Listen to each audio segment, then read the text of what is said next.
Are you guys get all that deep breath? Because we're going to switch gears here. One more big breath in.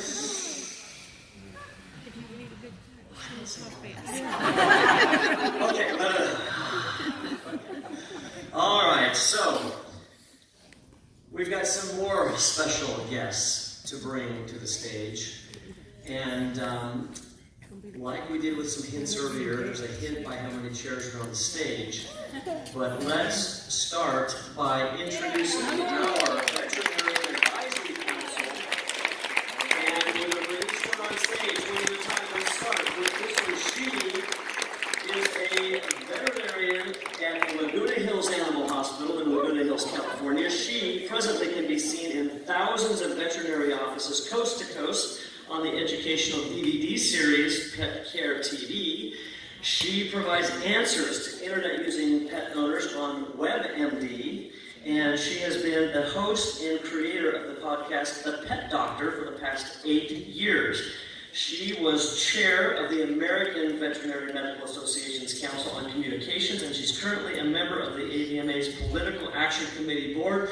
Please help me welcome Dr. Bernadine Cruz.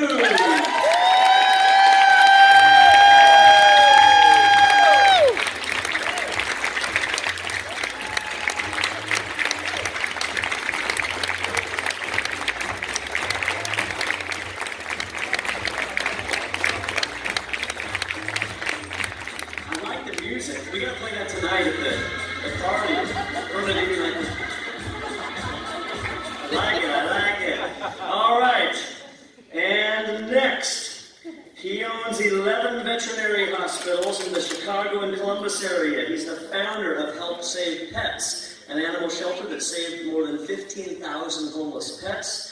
He also is a member of the Chicago Veterinary Medical Association Public Education Committee and is certified veterinarian journalist. In his free time, he's a motorcyclist, guitarist, marathon runner, triathlete, and advanced open water diver. And here is the most exciting part. He adopted a Chihuahua mix that has been wonderful company and has eaten poultry food her entire life. Please welcome to the stage Dr. Tony Kramer.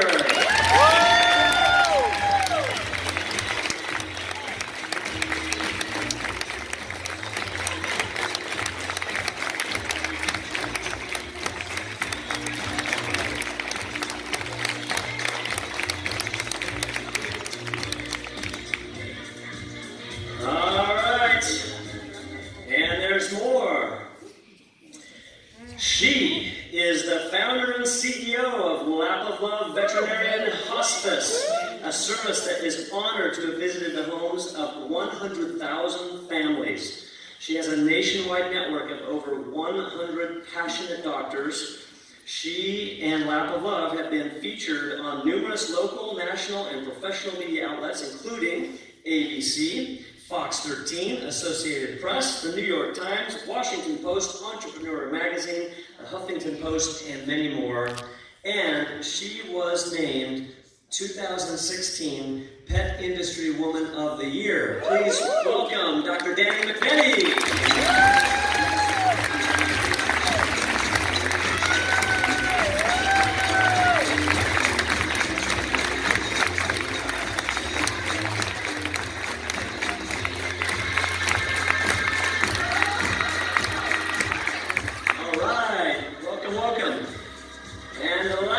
But not least, she is the small animal internal medicine specialist for the Phoenix Laboratory in Mukilteo,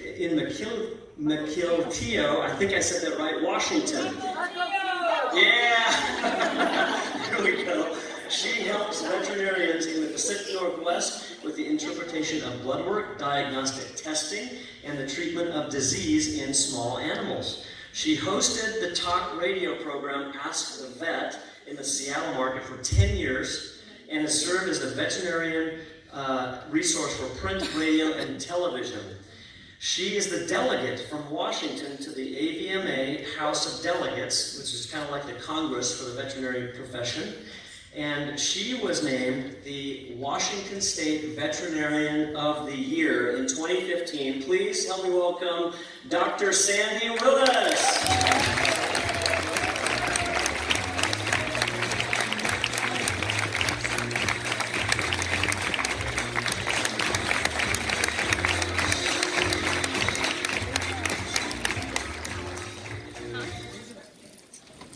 right, there's one more chair, and it needs to be filled. So, she is the conductor of the orchestra when it comes to product development and developing and launching products for Pawtree. She has over 25 years of experience developing a wide range of pet products. She represents the voice of the pets in the home office for Pawtree every single day. Last month, she was recognized as one of the top women in the pet industry by Women in the Pet Industry Network. And please help me welcome to the stage, Ms. Brooks Rhodes.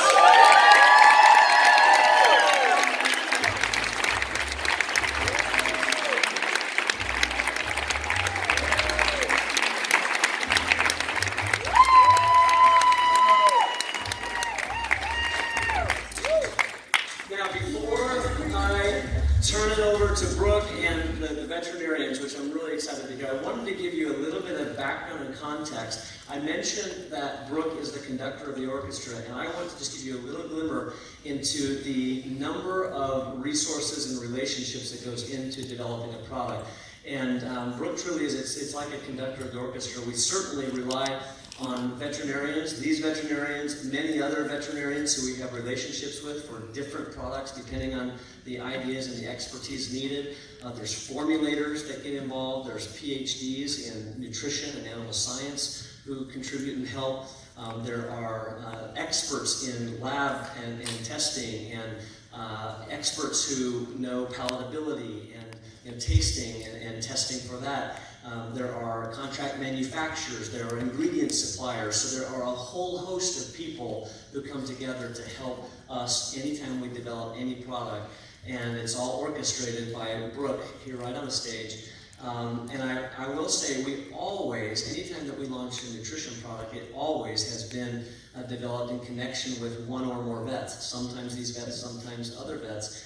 What we do with the advisory council, which are these 4 veterinarians, and you can also see their bios on our website, is I'm going to just share just a quick, because I want to give them the time, but I want you to understand how amazing, not just from their bios, but how amazing what they're doing in their daily lives really is, and how they've been so wonderful and generous to take all of their knowledge and relationships and help fuel the vision that Pawtree has, and they have a shared vision to help us be successful, and they've really done that in an amazing way. So let me just give, these are just a few examples. I wish I had time to go in even more detail. But let me start with Dr. Bernadine. Dr. Bernadine has, she is excellent with the press and the media. I mean, all 4 of them truly are, and they've all had respective areas to contribute that way. But just recently we had an opportunity to do a radio interview, and they wanted the veterinarian's perspective, and we contacted Dr. Bernadine, and she very quickly rose to the occasion, gave a beautiful interview, and she's done that multiple times in podcasts and so forth, things like that. Dr. Tony, he, as I mentioned, has 11 veterinarian hospitals in the Chicago and Columbus area. Well, he's been wonderful to allow us to help get our message out. We've put flyers and information in exam rooms, in all the exam rooms. We've been able to come talk to his staff of veterinarians and other office staff. They've allowed us to put displays from time to time in the lobby. We've shared through Facebook and other messages to all of his audience, the thousands and thousands of people that he contacts through his client base. So wonderful at giving access. And in addition, with the charity I mentioned, Help Save Pets, they also feed the Pawtree food and recommend it when people leave to get their pet and adopt pets. So just a wonderful contribution there. And then Dr. Sandy, as I had mentioned, she is an internist, and she really focuses a lot of her career on disease. And of course, we don't have food and prescriptions and things for diseases, but what she's very passionate because she's seen so much in disease that to help, and she knows that there are things that can be done on the front end to help pets either not get the kind of health issues that she ends up treating often.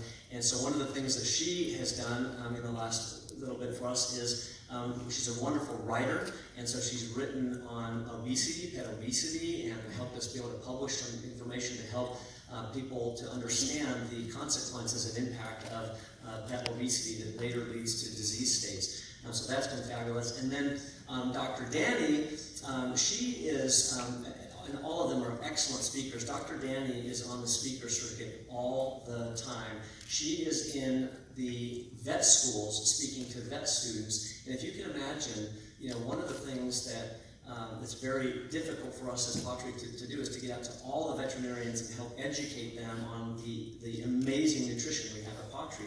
Well, Dr. Danny, every season, every year, she goes out and speaks to over half of the vet schools, and every time she speaks to a vet school, she has a slide, she talks about Pautry, and she shares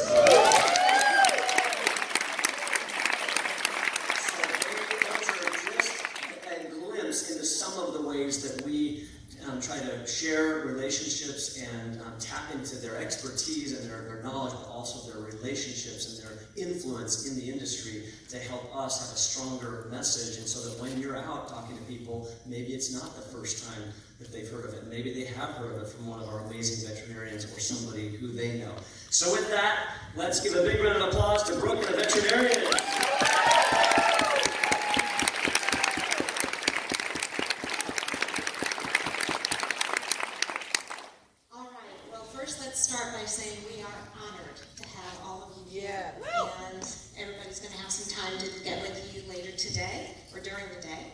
So we're going to take this time to talk about some issues that are in the industry today and answer some top of mind questions about our products. Okay, so without further ado, so that we have enough time, we're going to just start with our questions. So to begin with, I want to start with an issue that has just come up, and it's with regard to the FDA. They made the news lately. About 2 weeks ago, the FDA issued a report regarding findings about grain-free dog foods that contain peas, lentils, other legumes, seeds, and potatoes as main ingredients, which are mostly found in grain-free dog food. So that's why they're talking about grain-free dog foods. They're investigating a potential association of grain-free dog foods containing these ingredients and instances of DCM. DCM stands for dilated cardiomyopathy. You might also hear about something about golden retriever issues, etc. It's all the same thing. So I'd like to just bring this up right now because we've started to get questions because people have seen this FDA report. So we'd like to tell you and explain what that's all about and what you should or should not be worried about with regard to Pautry. Okay? So I'm going to ask Bernadine to go ahead and address this one. What is DCM and why has the FDA issued this report to alert consumers at this time? Well, number one, as Brooke was saying, dilated cardiomyopathy is a heart muscle disease. So the heart is a pump. It's a biological pump. They don't know exactly what causes it. There's a lot of different suppositions as to what causes it. Taurine, which is an amino acid, seems to be associated with this. So what happens is that the heart muscle becomes thinner. When it becomes thinner, it can't pump as well. When it can't pump as well, you're not getting oxygen to the body. And you can also have congestion of that blood into the heart muscle itself, into the heart chambers. So if you're not having the oxygen go around, if you've ever gone to Denver and you're up that high, you might feel a little bit weak. Well, the pet can show weakness. It might seem lethargic, it might not have a great appetite. If you have congestion of the blood, the congestion of the blood can cause ascites, fluid buildup, usually in the chest cavity, so you can have coughing. One of the other signs that you may see is just sudden death. Where did this one come from? So of course that's always very shocking. Oh my goodness, what happened? Did it just happen? This is an insidious disease. It takes a while for it to show itself, but you know your pets, they just keep putting on a good front. Why? Because mom's going, dad's going someplace. They don't show their signs of illness often enough. Right now, the FDA has brought this to everyone's attention. Why? Because they've seen a cluster. Usually this is disease of large breed dogs. So you're going to have Rottweilers, you're going to have Great Danes, you're going to have Boxers, and sometimes even American Cocker Spaniels. Those are the typicals. And then as Brooke was saying, yes, now they're seeing it in Golden Retrievers. Oh my goodness, it must be something with the food. What they're needing to do is bring it to your attention, because we need to have citizen scientists such as yourself making sure, what are we seeing? Right now, this is still in the very early stages. But what they're seeing so far in this little cluster is trying to figure out what are they eating, who's the genetics, somebody associated with, who's mom, who's dad. And what they're seeing, a commonality, is a grain-free diet. Well, grain-free has only been out since the early 2000s. So there are some dogs that, yes, have been on it their entire lives. Is it associated with grain-free? They don't know. It may be genetics, there may be underlying reasons. Maybe for some of them, it's an inexpensive food that doesn't have this amino acid taurine in it.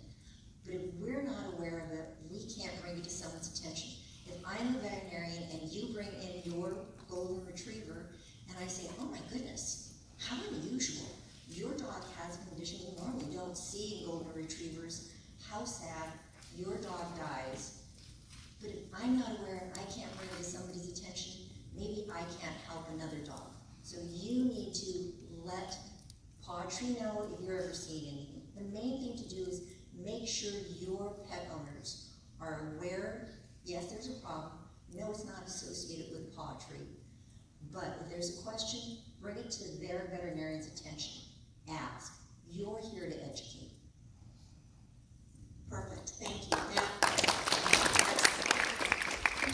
so the one thing that you guys need to know is they are concerned about the deficiency, taurine deficiency. And so what you need to understand is when pawTree formulas were originally formulated, we added taurine. If you see on the bag, we added taurine for heart and eye health, okay? We already are at the levels that the FDA is recommending anybody to be at now. Because the FDA is thinking, they're basically saying you must be at this level to be safe, to make sure that the pet has enough taurine. So we already have been at those levels, but we actually recently added more, just for the safety of our pets, just to make sure. This is not the first time you're going to hear about this issue, because basically the FDA is looking for, as Bernadine said, is looking for more cases. They're trying to figure something out, so that's why they made it public without a lot of information. And it's kind of scary what they just recently released if you don't understand what you're reading. But please, I just want you to know that we have such good connections between our veterinary community, our suppliers, our formulators. We have so many experts in the industry that are keeping on top of this for us and with us and keeping us informed. We know about it, and we will do everything possible to keep our pets healthy and do everything the FDA tells us to do. But this is gonna be happening for a while. This is just the beginning because as they learn more, they're gonna document and tell us more. I'd like to pop in one thing also, Brooke, is that taurine is not an essential amino acid for dogs, something that you have to add to their diet. It is for cats. So here's pawTree, they're going above and beyond. They don't have to put the taurine in it, but they're doing it because they're such a conscientious company. They want to make sure that those pets are healthy. So if your pet owners are going, oh, but a little bit is good, I'm going to add more, it can be toxic.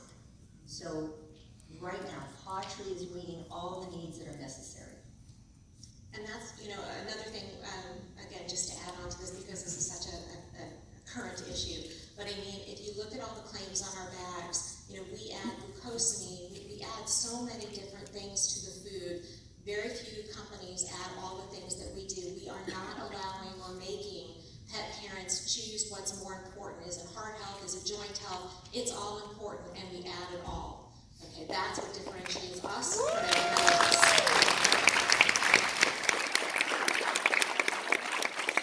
Let's move on to some product topics that are top of mind for everybody, and we'll talk about GastroPro Plus. And I'm going to see maybe Tony, you could do this one, please. When using our GastroPro Plus, is it better to give the whole dose at one time, or is it better to split it between 2 meals? Okay, well, the short answer there is split it. We want to see this enzyme on every bit of food that they eat. So if they eat twice a day, split it up. I'm glad I got this question because this is like one of my favorite supplements that pawTree makes. And I hope it will be one of yours favorites to recommend. Anytime you can be somebody that fixes a problem that messes with the human-animal bond, you have a chance to be a hero. For example, when you're cuddled up with your dog on the couch, watching a movie, and he has a gas explosion. You know, Max, get out of here, oh my God, what are you doing? Get away from us, you know. Poor Max, he's got a biological function going on. Get out of the pack, right? We don't understand that. So, we want to not have that happen to poor Max. And, you know, the other thing, too, when we talk about digestive problems, people will allow their dogs to cough for months before they go to the vet. They'll itch for months. But when a dog has diarrhea in your carpet, you need to be at the vet yesterday, right? That's a big deal for a pet parent. And so if we can solve those problems up front with a supplement like this, then you got a chance to be a hero.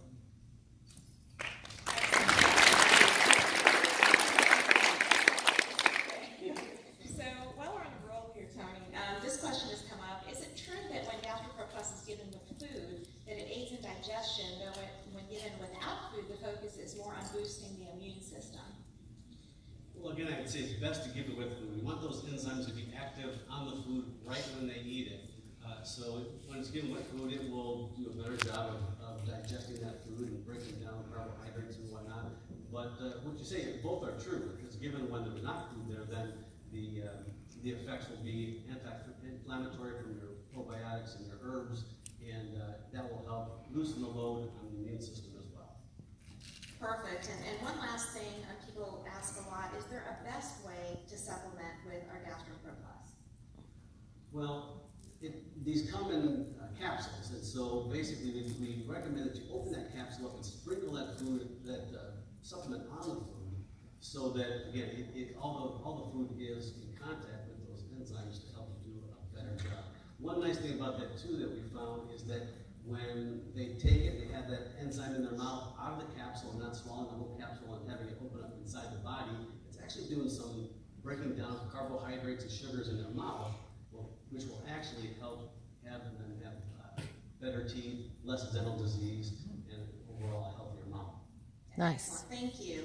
And should someone use it all the time, or just when they see an issue with diarrhea? Certainly, if you have diarrhea, that's going to be obvious. It'll be a helpful situation. But then again, if we just go back to Max, this is a problem we don't want to have happen anytime. If we can reduce the amount of gas that that has, it's always a good thing. All right, thank you. Okay.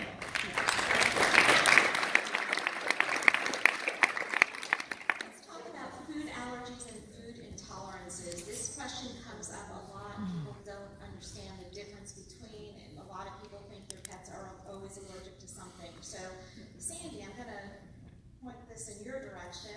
How common are food allergies, and what's the significance of feeding a grain-free food? Let's go ahead and start with what's the difference between an allergy and an intolerance. Hi guys. Hi. Do you guys have people when they're talking about their pet food say their pet's allergic to something? Isn't that really, really common? Chicken, right? All the time. Yeah, and these are all food intolerances, but there's differences between a true food allergy and an intolerance. So they're all adverse food reactions. There's true allergies and there's intolerances, which are much more common. We all eat food, so sometimes things don't agree with us, but it's not typically a true food allergy. And a food allergy tends to be a protein source. It can be chicken, it can be fish, beef, it can be corn and soy, but it's hypersensitive. It's a true allergic reaction to a food complement that the animal's been exposed to before. Usually ingested, but could be in the skin, it's been sensitized and now it's reacting a second time. It's really uncommon as opposed to an intolerance, which it's just kind of more a physiologic response to something that they just don't tolerate that food item or that combination, but it's different than an allergy. And there are blood tests to look for allergies, but really to decide if an animal's allergic to a food item, you need to do a food trial, which gets complicated. That's where the veterinarians come in, specialists, sometimes dermatologists, but to actually put them on an elimination diet, take out an ingredient one at a time, then put it back in. But what you guys are seeing, probably, and we all are with our pets, is more food intolerances.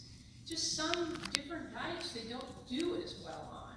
And again, it may be protein sources, it could be carbohydrates, could be additives, flavorings, and those kind of things. So the pet just doesn't do as well. And the true allergies, we can see dermatologic signs. So even ear infections, it's really funky that you would get an otitis and consider a food allergy. But scratchy, itchy, they start excoriating their skin with their nails, they'll get a secondary bacterial infection. We can see that with true food allergy, as well as, Dr. Tony pointed out very well, we covered gas extensively, but GI disease with a true food allergy, diarrhea, vomiting, sometimes weight loss, not feeling well, and flatulence. The intolerance that you guys are seeing more often, usually mostly GI in order. They just don't feel very well, they may have more gas, usually a lot of bacterial overgrowth and the population getting screwed up. There's some really nice bacteria in the gut that we're trying to supplement with that Grassford Plus to really supplement and nurse that bacteria. So when people comment on that their pet has a true food allergy and diet may not be appropriate for them, it's really worth trying a pod tree diet, and that GastroPro Plus could really help. And you guys have seen the difference, haven't you, in a lot of these pets? Really do really well. Because we want to start out simple before we go to complex. And then if simple doesn't work, we may need to get further. Yeah, that's excellent, Sandy. And a lot of times it's also fillers, right? Like what you were mentioning, but like soy and corn and some of the fillers that might be in products that are causing some of these issues. But a lot of times everybody says, my pet's allergic to chicken. And when it comes to like a puppy, when you're putting a puppy on something, the pet has to be, generally speaking, has to be exposed to it before they will get an allergy to it. So if someone comes in and they say, I have a puppy a couple months old, generally speaking, it's not an allergy. So just to know the difference between the two, and someone is really, they're still having a reaction, but it's not a true allergy. That's why you've heard me say in the trainings, it's few and far between that have true food allergies. It's more intolerances. Okay? Okay, Danny, you've been quiet. I have been. Very unusual. So let's talk about one of our favorite products, our Wild Alaskan salmon oil. We all know that. Right? Woo! Okay, so Danny, why are omega fatty acids important for our pets, and what should you expect to see to know that our salmon oil is working? And I'm so happy that I got this question also for me. Because your skin and coat is so nice. I have a hairless rat terrier. So she has no hair, obviously. So when I started giving her this supplement, I mean, she's always had good skin, but then her skin, you can just see the vessels getting healthy, and you can see how healthy her pink skin is. It's fantastic. And if there's one supplement that we'll actually recommend for older aging hospice patients, because by this point a lot of times supplements are a little bit beyond that for our hospice patients, but if there's one that we see a lot of improvement in, it is omega supplements, like Patry's food additive, and it's fantastic. And even when I was looking into this years ago, and I'll never forget being in veterinary school and listening to my little gastro professor, who was a tiny little man, talked about omegas. I'll never forget that day. I don't know why. But he talked about the importance of the ratio between omega-3s and omega-6. And even when I was researching Patry's product, I'm absolutely amazed at the quality. So they actually extract the omegas from the salmon within hours of that wild-caught salmon being caught. And that's much different, than farm-raised salmon. I mean, if you think about a salmon that has been out in the wild swimming, doing the natural things, versus one that's in a tiny little confined feeding operation. It's very, very different. So the quality of the product, even the product's coming from a bottle with a pump, and so that the oxygen isn't oxygenating this product and then degrading the value and the quality of it. So I'm really proud to recommend this product. It's the only one that I do recommend, and even the supplements that I take personally, because we're all biological organisms, and this is one of the supplements that I do take. Thank you. Yeah. I could, but I don't. But although I could, and I have tasted it before. I'm like that. Thank you. I'm that dog mom. I want to know what my dog is eating. So it is the one supplement that I take regularly for myself and that I give my dogs as well. That is awesome, thank you. So another thing, I always use the wrong word for this, but basically, we always see the skin and coat health. That's a thing that you're gonna notice first and foremost, right? You know, with the pet owner, and it's usually within a very short period of time from when they start using ours, because it takes effect so quickly.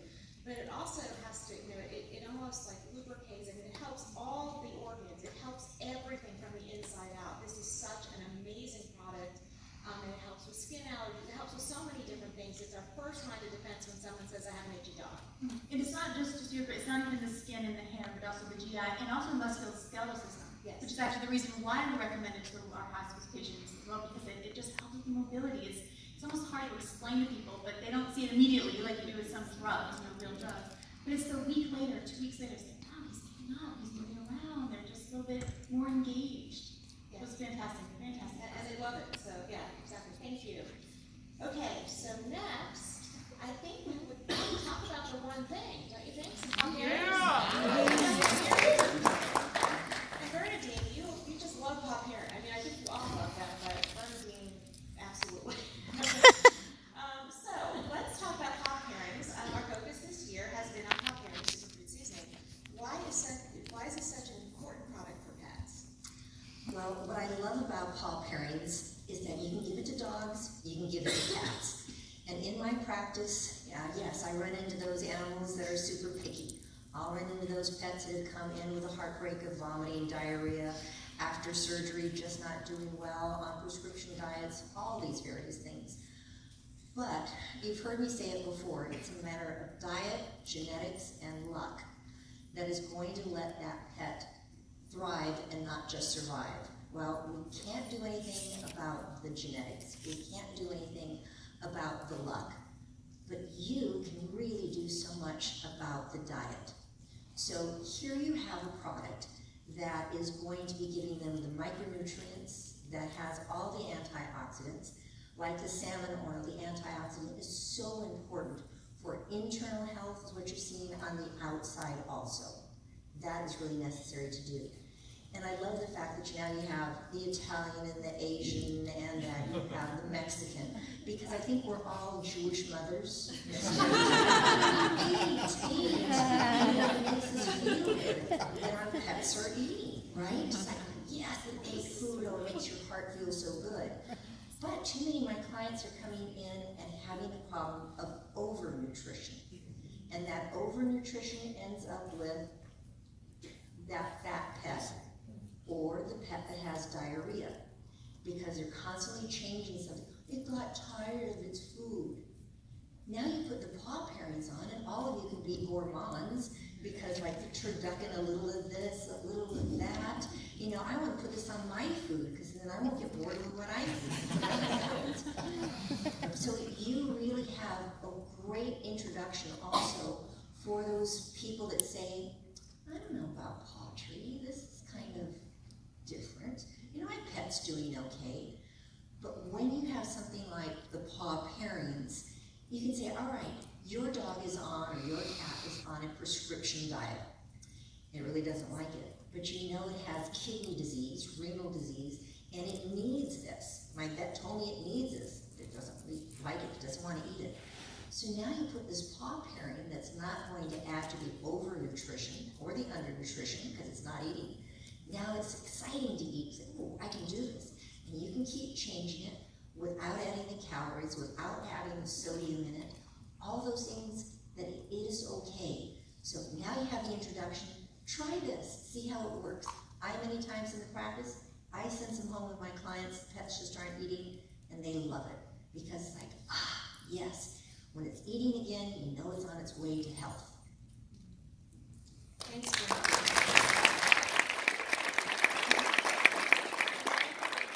We were working at that vet conference a couple years ago, and a lot of the veterinarians were coming. They were very interested in this, and one of the things that you were saying to them was specifically was, you know, when you need to send a pet home after surgery, what you want to? I don't want to give this away. Do you want to talk about? I mean, what you had said, basically, when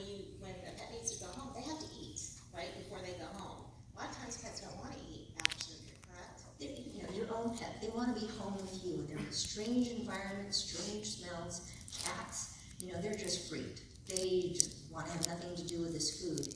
But yes, you want them to eat. You know that if they're eating, all right, you're stable enough to go home. So I carry it in my pocket at the office. My little paw parents, it's like, oh, this one's been boarding for a couple days and hasn't eaten. It's like, so sprinkle it on. It's like, we're set. Bam. Awesome. I honestly cannot wait for you guys. Well, I can wait for you guys to go home because when you go home, then we have to go home. But I can't wait for you guys to try the new paw pairings with your pets. They are going to love them. Okay. So let's move on. Tony, you're an athlete. Let's talk about joint support plus. Is a joint supplement really necessary for my pet? Isn't this just for big dogs and older dogs? Okay, well, yes, it's necessary. Probably the biggest reason why it's necessary is because joint problems are so common. My area of special interest is orthopedic surgery. It's what I love doing. And with the hospitals that we have, I'm running around from hospital to hospital dealing with orthopedic and joint problems. And they come from so many different ways, places and whatnot. Dogs get injured, rupture their ACL.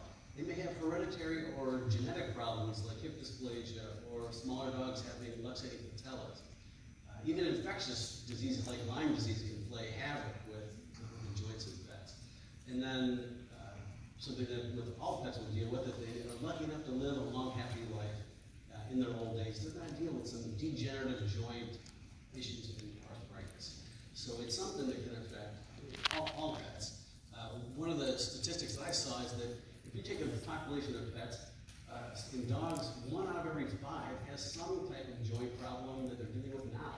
And something I was even more surprised about is that 1/3 of all cats that reach 6 years of age have joint problems. It's something that you wouldn't think is the case, but we attribute that to the fact that most cats are supposed to be about 8 or 9 pounds, and many of them are 15 or 16 pounds. And so that extra weight is going to have extra wear and tear on their joints. And so there's a lot of pets out there that need this. The way I explain it to people that I'm going to recommend it to is, it's just like oil in the car. The fluid in your joints is slippery, protective fluid that is going to protect the mechanical parts in that joint. And if you have a car that you don't change the oil in, or you let the oil run really, really low, those parts are going to wear out faster, and that car is not going to last as long. It's the same thing. If we don't do something for our pets' joints that keep that joint fluid healthy, replenish it, and keep that joint nice and slippery, that joint is going to wear out faster, and then